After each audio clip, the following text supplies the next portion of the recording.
La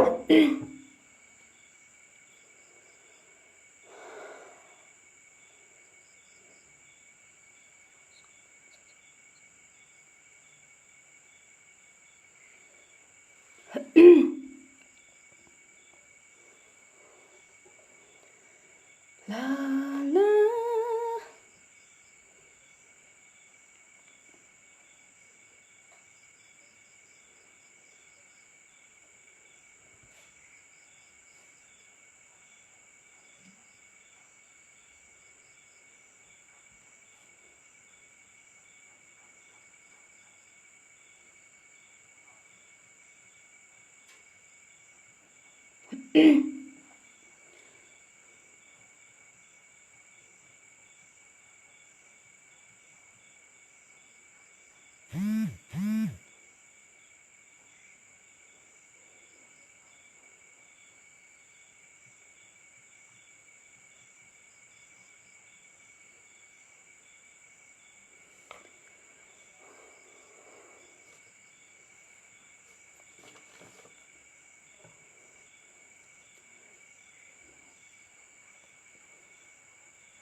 Hello, mahina du thun ki we.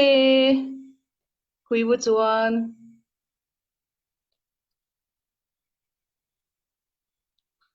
Chom bo liang cheliang.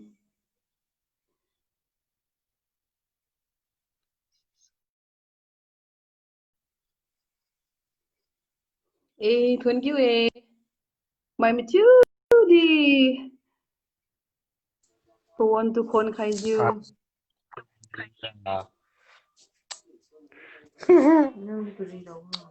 On you like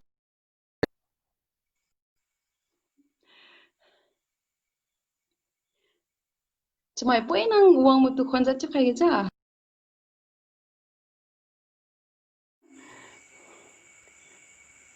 Hi thun thui.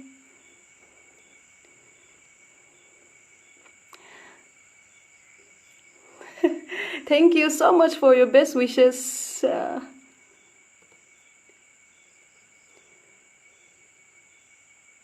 Hui bam me.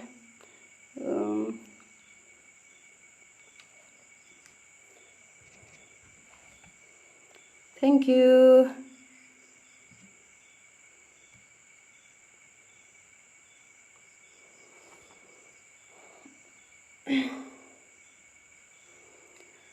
How many sweet amount did you brought?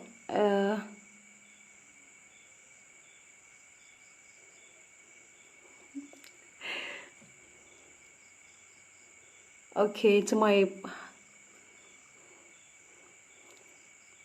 Kuibu Chuan. Thank you so much. Thank you, Vanya Chawang.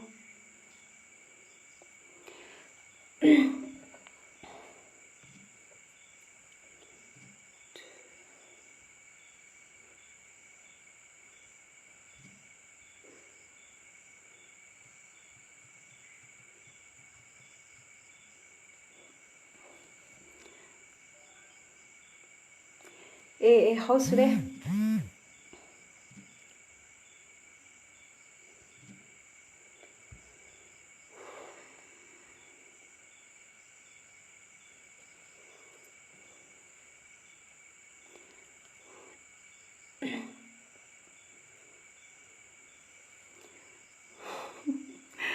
Kichai we.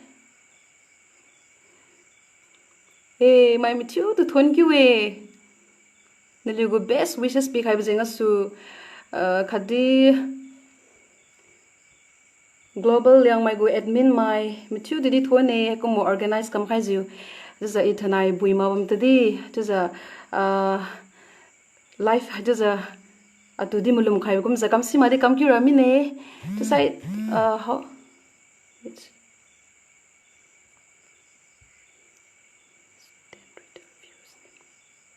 okay 5 minutes ko mo kon khai lo ti wait to sai okay broken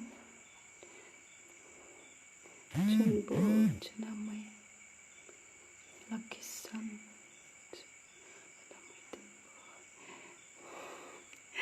nali mchiu to ngolo chun wi thun ki we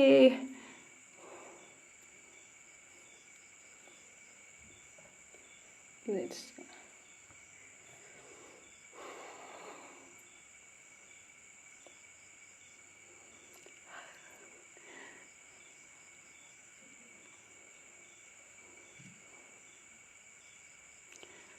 mahin Chawang suluin ke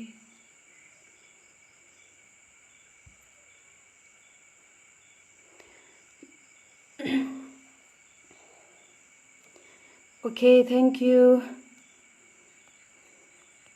so much. How zero de 5 minutes ko mo kon khai lo ti ga ni poina check for symbol. Okay,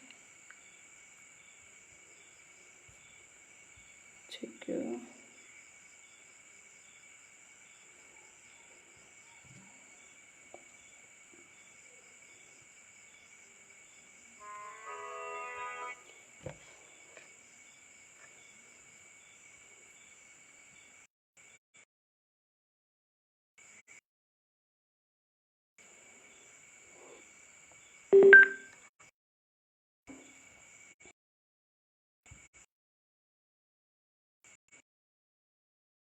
Mom today.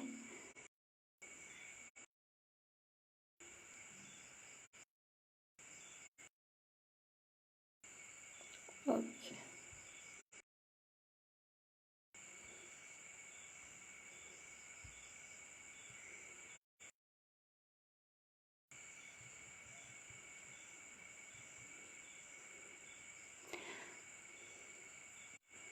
Hey.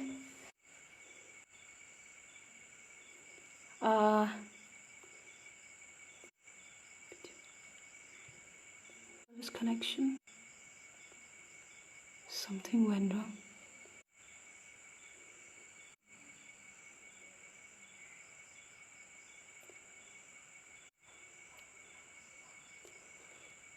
Okay. Shall we start, bro?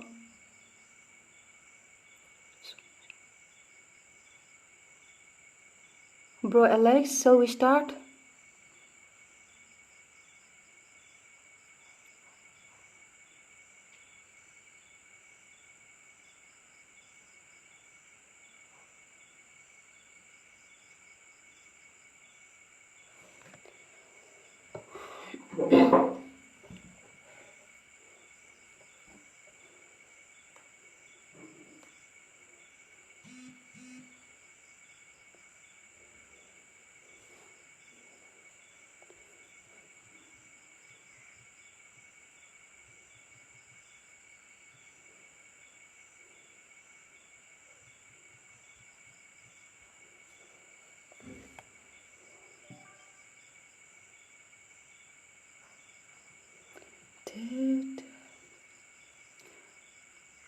Yo network te we zoom out bit thai. Okay.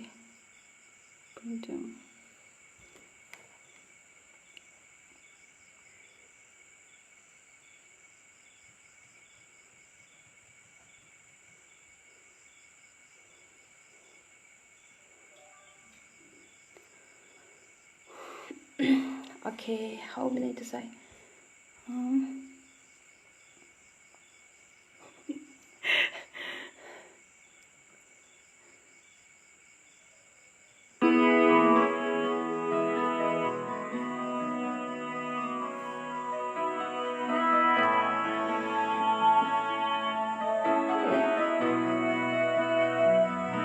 Thank you.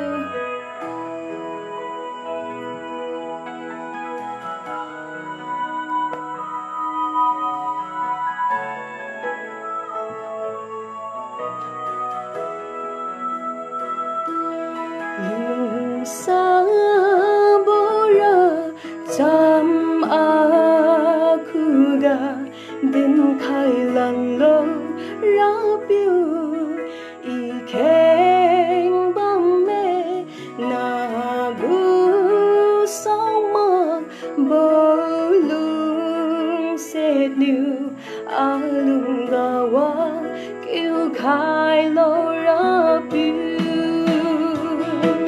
lung sa bo ra cham a khu ga đêm khai lần đầu ra biểu y khen bom mê na gu sao mơ bơ lung sét niu a lung ga wa kêu khai lo ra biểu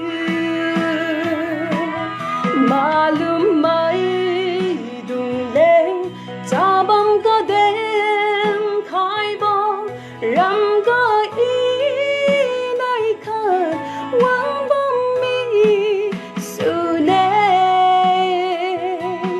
si ga chun sa bơ băm lần là Jerusalem nam ca sam bơ ga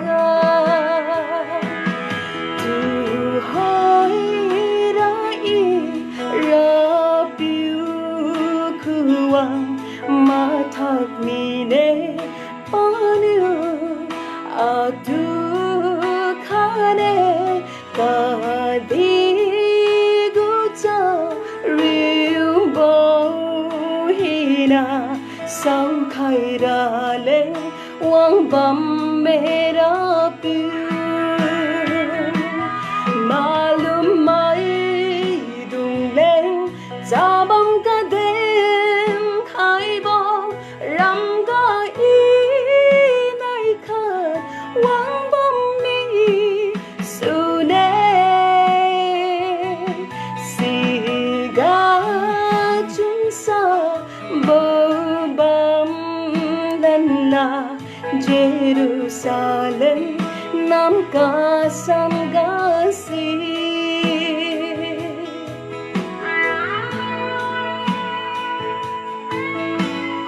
Thank you so much.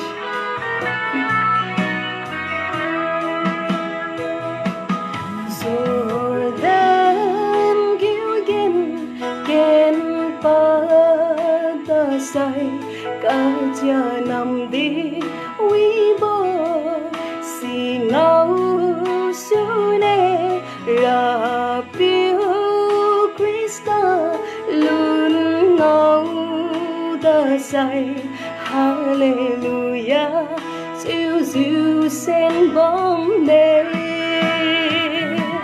malum mai đùng lên cha bom ca đêm khai bo ram ca ý nay khờ quang bom mi su nè si ga chun sa bơ băm lần là Jerusalem nam ca sam ga si.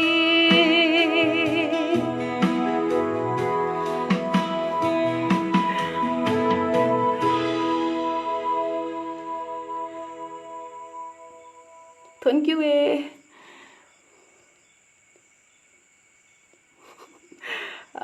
Next song say my church tune cho my cái đi thu si bam rồi hai lui giờ tôi mà thu đi thu mà xong hết chưa.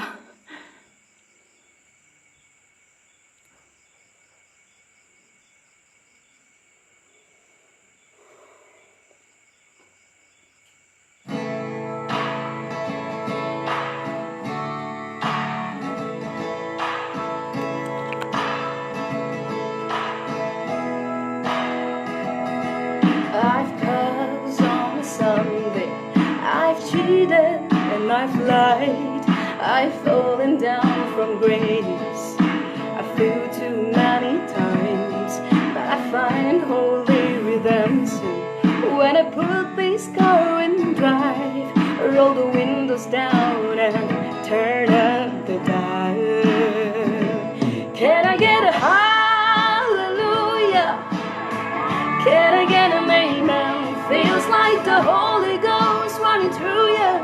When I play the highway again, I find my soul revival, singing every single verse. Yeah, I guess that's my church. When pain brings a sermon and cast leads to choir, it gets my cold, cold heart burning harder than a ring of fire. When this wonderful world gets heavy and I need to find my escape, I just keep the wheels rolling, the radio scrolling till my sins wash away. Can I get a hallelujah? Can I get an amen? Feels like the Holy Ghost running through you. When I play the highway friend, I find my soul revival, singing every single verse. Yeah, I guess that's my church.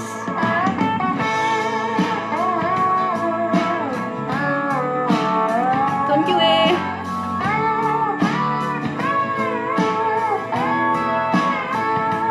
Can I get a hallelujah? Can I get an amen? Feels like the Holy Ghost running through you.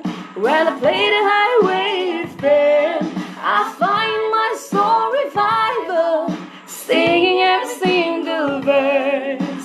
Yeah, I guess that's my church. Can I get a hallelujah? Can I get an amen? Feels like the Holy Ghost running through you. When I play the highway then I find my soul revival, singing every single verse. Yeah, I guess that's my church. Yeah, I guess that's my church. Yeah, I guess that's my church. Con kêu ê, cam si mà đi cam si ê, tôi đi khai dư, cái thuật mùi suy khai bây giờ thuần kêu ê, mày thiếu tu, tôi hỏi say,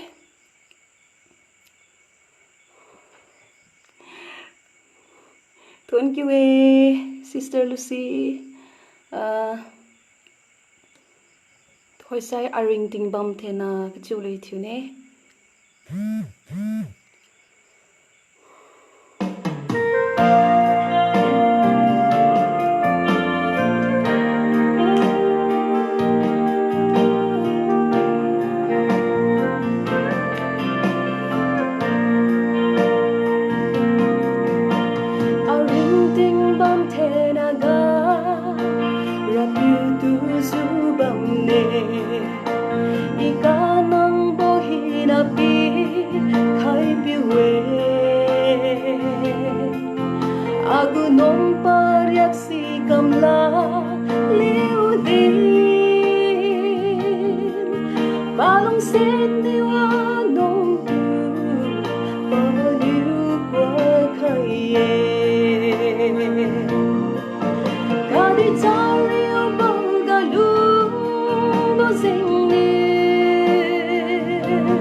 So sorry.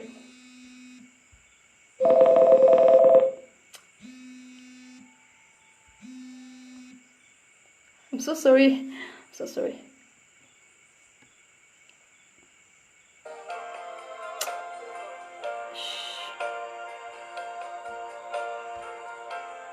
So sorry, no blonde cat.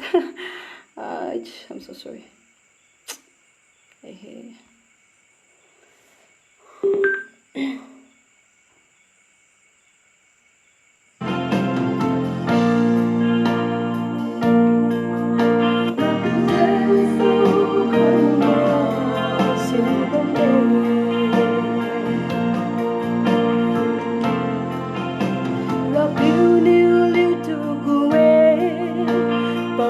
bấm ga tiền nô ga ring bu ngâu ra lên dễ nhiều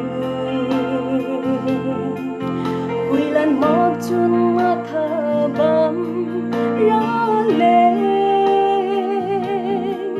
mà lan hagi mà nay bờ gawang tang bu nay sai ga đi cha riu bao ga lu bao dành liu chun we bao chun sa bao y đâu đây ga đi wo liu a tu lu sa liu đi rap yêu đôi sáng khai mơ dịu bấm mê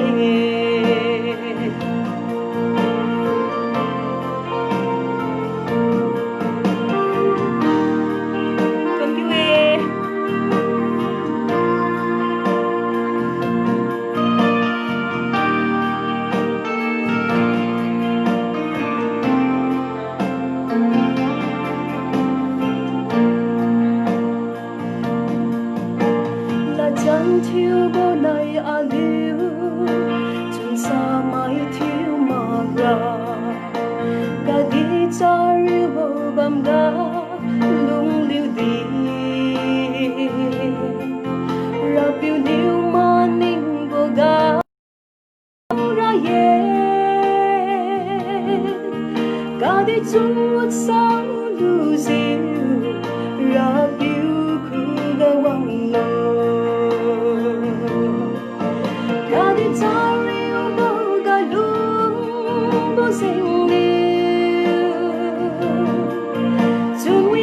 chân sáng bao y đâu đây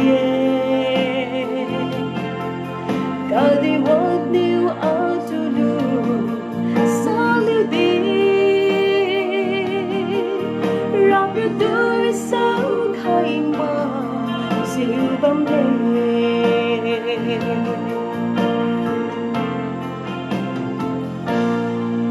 thuần kiều ơi mày thiếu từ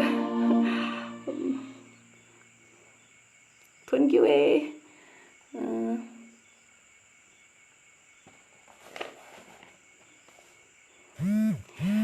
ok tu request ka kamura kana wanu thiu ne cha thuần kiều ơi to sai ina thoi chulan bu sai agu mathak khaibo bamsi nange kuchuli thiu ne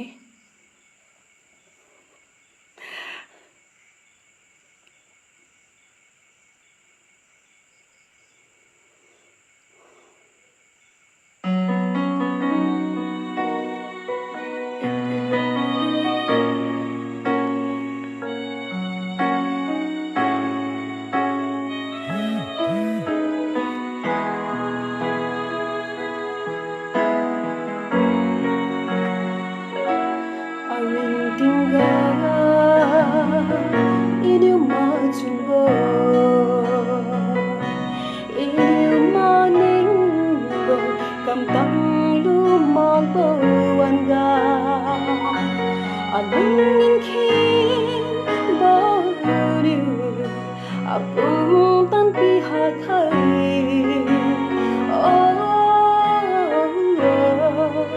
cả bông mi đuôi loang bầu nhiều vui ở đình tình ga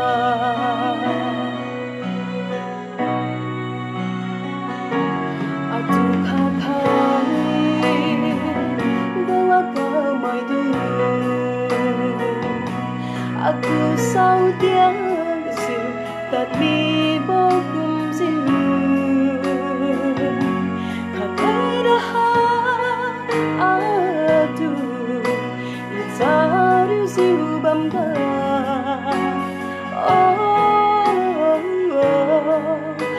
tu kha thấy bao xì ra biểu nắng rồi nắng nghe aku si nang nghe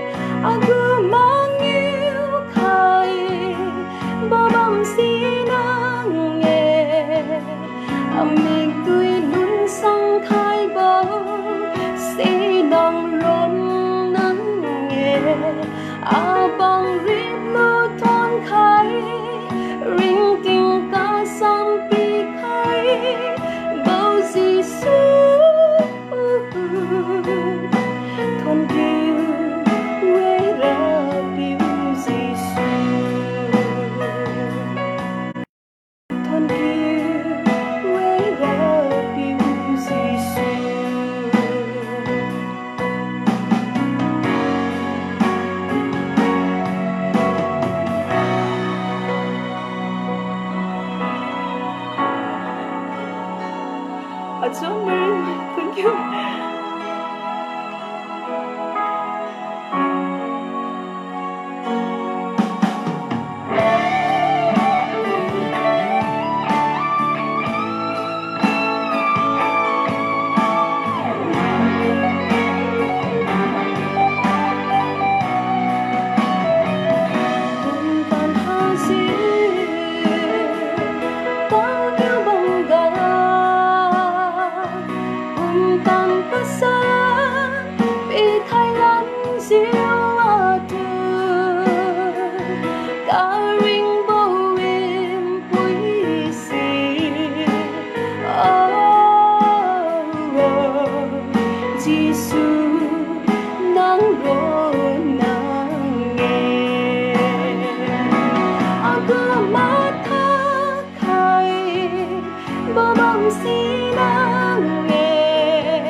Thank you.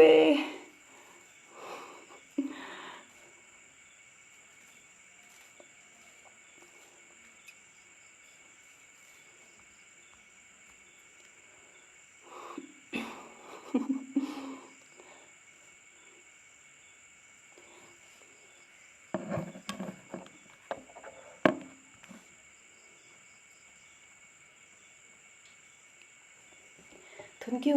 My hinang tu king khai bisu tu sai to koi sai salah apa aku kuci boleh tu khai ne haisa Indonesia mailuye begin pronounce di kamsi what you magetu de tu ju Missin one of my favorite song begin na sidang magetu di Missin ne sigan itu khai ne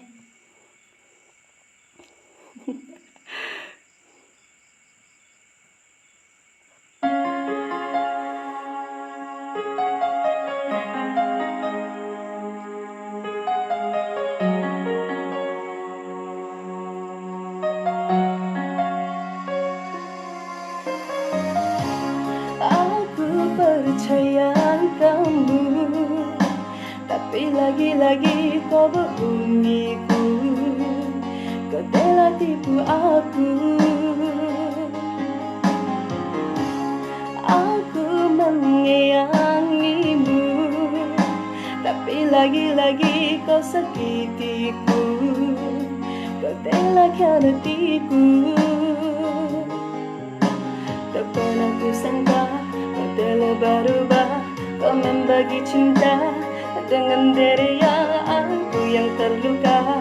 Semua aku kecewa, entah apa yang merasukimu, hingga kau tega menyakiti aku yang tulus mencintaimu. Salah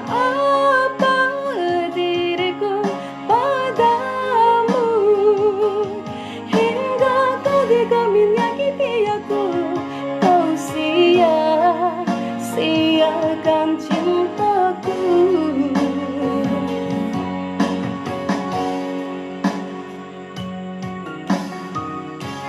Aku menyayangimu, tapi lagi-lagi kau sakitiku, kau telah khianatiku. Tak pernah kusangka kau telah berubah, kau membagi cinta dengan diri aku yang terluka. Sungguh aku kecewa, entah apa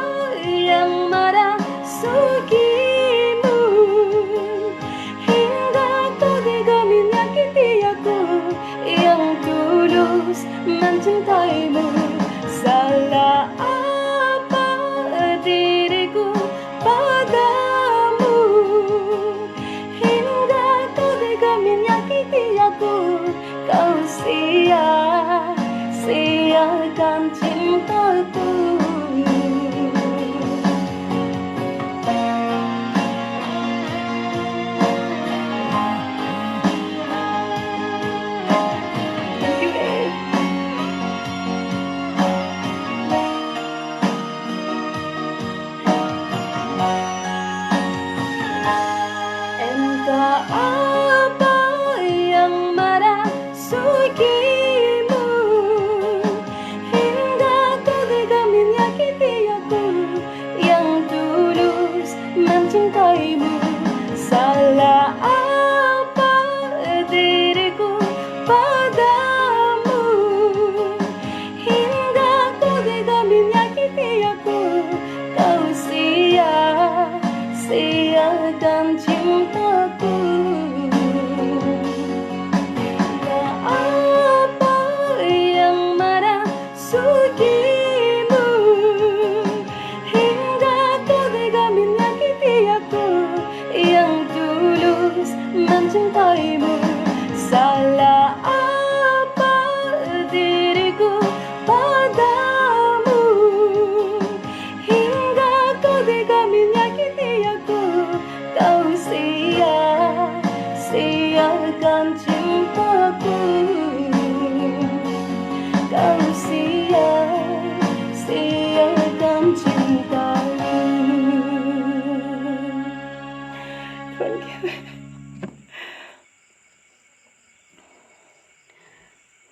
Mahinang the thank you kamsi mawam di kutsumui sui khai.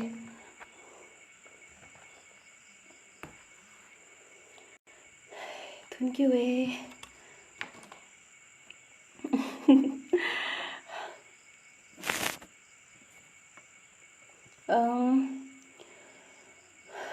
thôi say.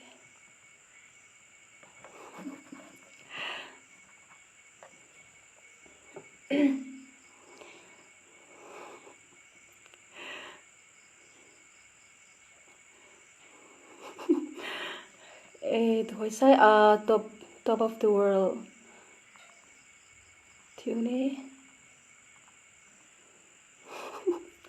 love song.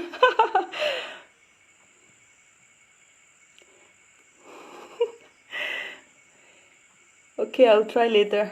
Love song ra tune you kanam when you try kam no. This liang my love song ra.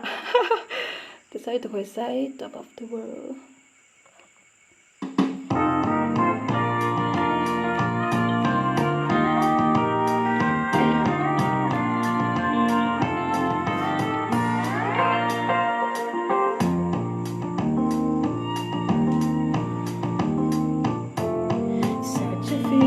Coming over me.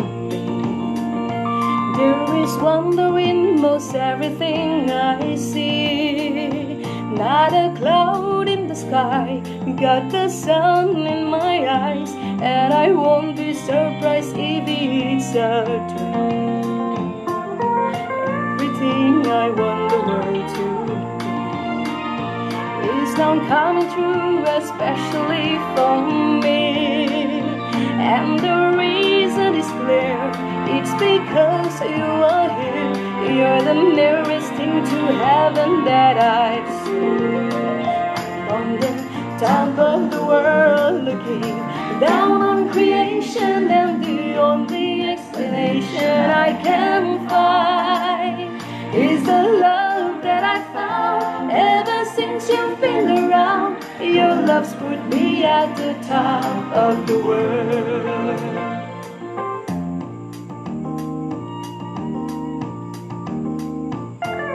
Something in the wind has learned my name, and it's telling me that times are not the same.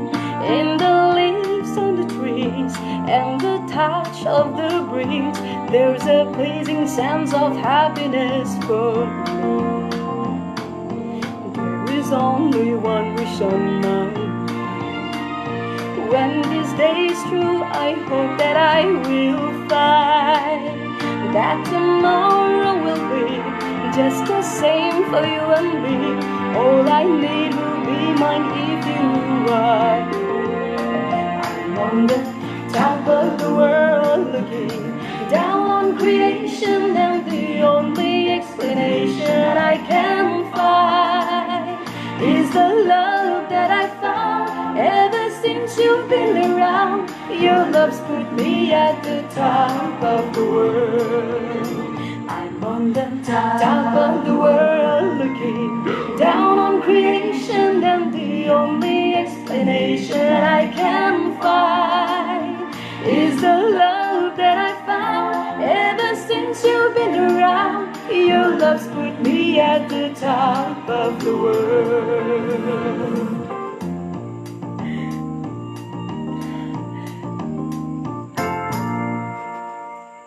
Thank you, my tutor.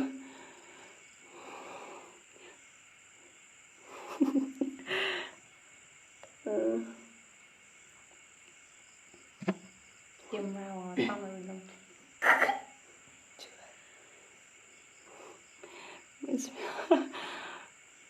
Okay.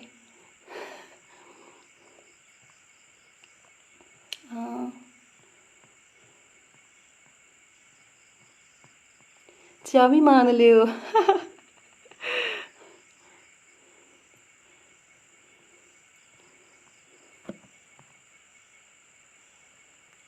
Ê, thiếu khai nè.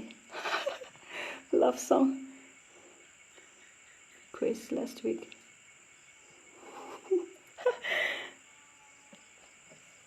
Ê. To say, anon zay ni tiray mine. Song, alay, dedicate. Ê, thiếu nè.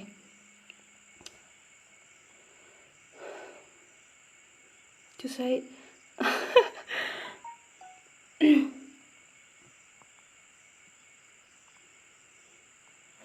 okay. Anon zay niyo.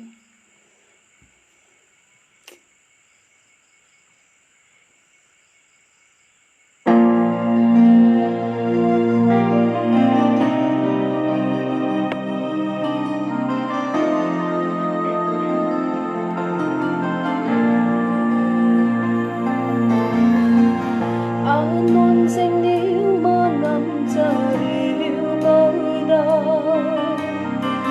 Kaswang ta say baju magen thiu bo.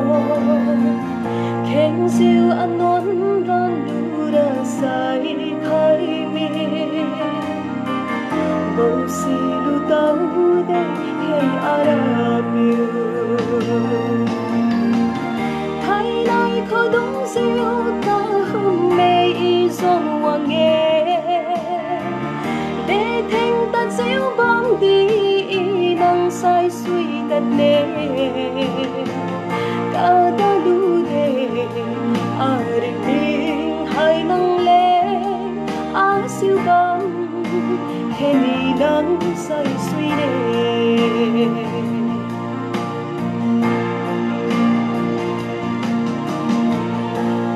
Say và cả tan dịu mà ghen thiếu bo. Khen về anon răng khai gà chari bo. Si tăng xa tế ý năng say suy tất nè. Mà rằng tâm bo hay arabiu. Thay nói có đúng siêu ta không mê y dòng hoàng nghe. Để thanh tan xíu bóng đi năng sai suy tất nè. Cả ta đủ đề định tình hai năng lên siêu bóng hèn đi năng sai suy nè. Thank you.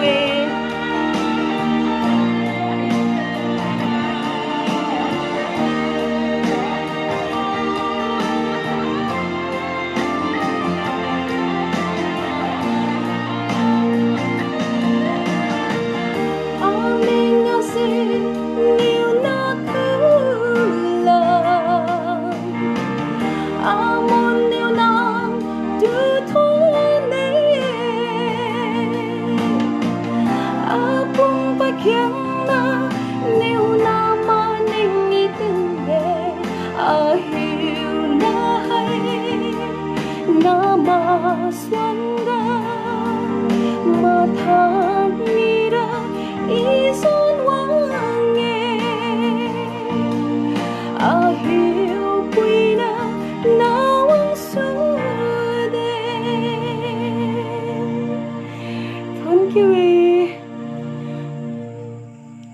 khai mai mi thiu tu thôn kiu e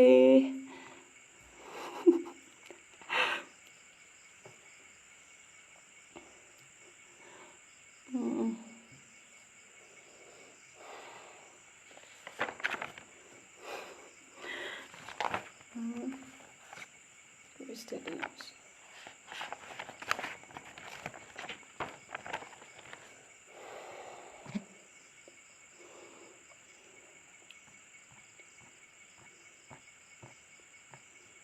Stood.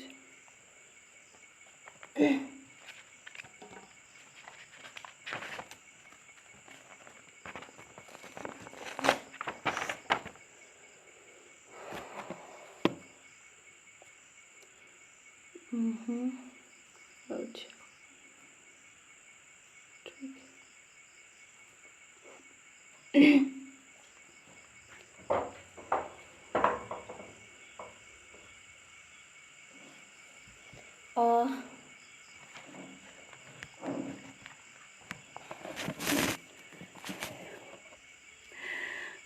Thank you Zoe. Mai kum thiu sima bam de no lim thiu ne ko thot khai bizu alung pen ne alung ki me. Mai thiu ri ga tingwang thoi dam khai bu chimis lo. To sai to khoi sai a ring ting we bo one raputen thiu lo mark. Bo one we bo tat mi lung new Zoe ka chiu lu thiu ne.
Thank you, mai mi chưa thank you. Okay. To hoi sai Megan pui piu ha mai gora piu hai blu si ma thiu di thiu si bam roi thiu di thium sang hi cha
beting di hawang kini.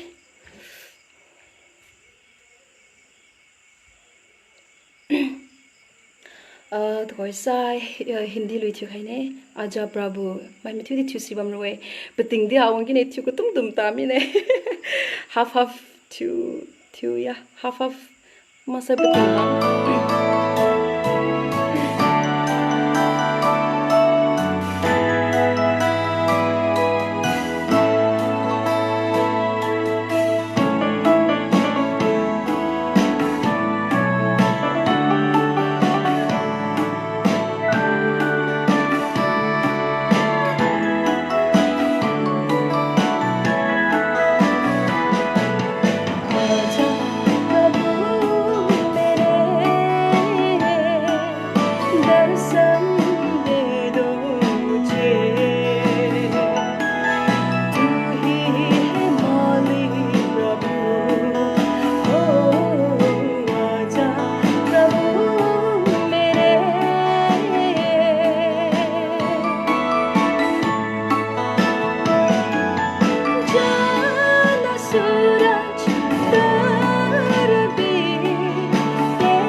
Half to khai tane beting 8:40 katang thin khai sulo thone to say love song request come king ti thu simari thu khai ne okay.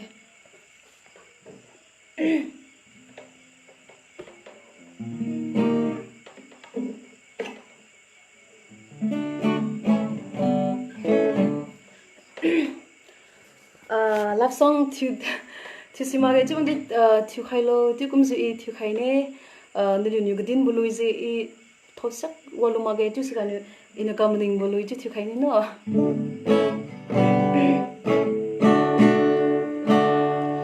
nai kharania ta cham khai bo alung mig new pui meng ngong ba bam tam ga bam bi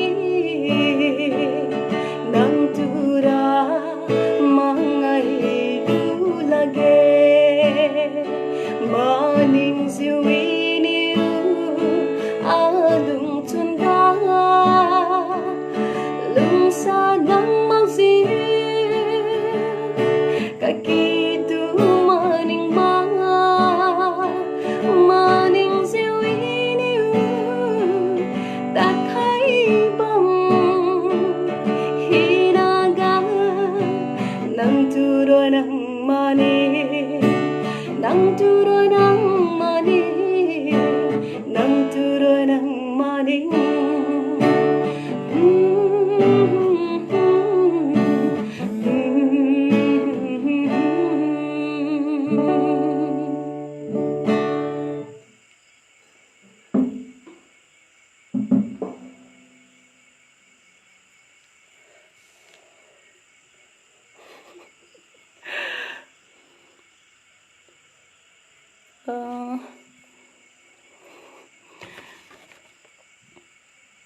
Thank you my Matthew do tanain chun itensi to see maumde my Matthew ni wangza witness kam khai tuma sai ka chu khai ka thot khai jeng su alung kimme alung mathaye thanai mai kum za ku wi bo kam tang silu ma bam te di de niliu ke khenga maning taw khai zibam khai khelo mai kum za ku wi bo ten pat thi pat san lura niliu ke khenga ti maning taw khai khelo chubudin khaye thanai niliu gu expectation ga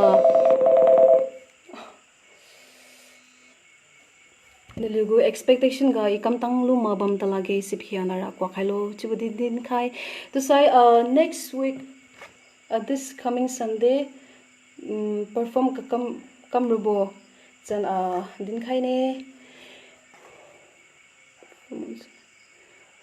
Sunday night perform ka kam rubo say aligo brother blessing new my panyu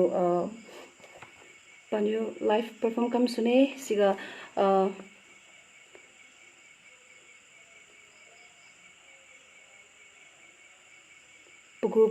biography to the din khai next yeah. He has completed vocal grade 8 Trinity London, currently working in GD Goenka Public School, Gurgaon and Ragged Music Academy. Pasisai grade 8 di loimi ne to say aliu zat ga hatu za turi kam ka sibo mai te masai hakumu school music academy ga hatu za changam ga ti kam musi this you kha achun wilo aliu sanwi mai to the next Sunday gra mai mathu na di next Sunday evening 31st May 2020 siga mai mathu di 7:30 p.m. ga mai mathu di wang khailan lo chibudin khaye to sai thanai mathu to di this thon ki we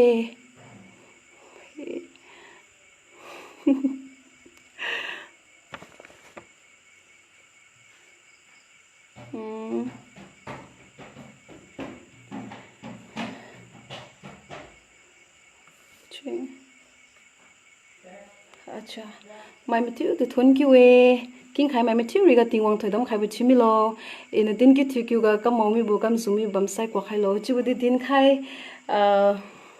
matthew di mangwi lo song is not matching yeah request kami kam zeng su chu lap song ni thu khai mi ne kam zoom sai kwa khai lo chi bu din khai okay mai matthew di mangwi lo Thank you, mangwi lo.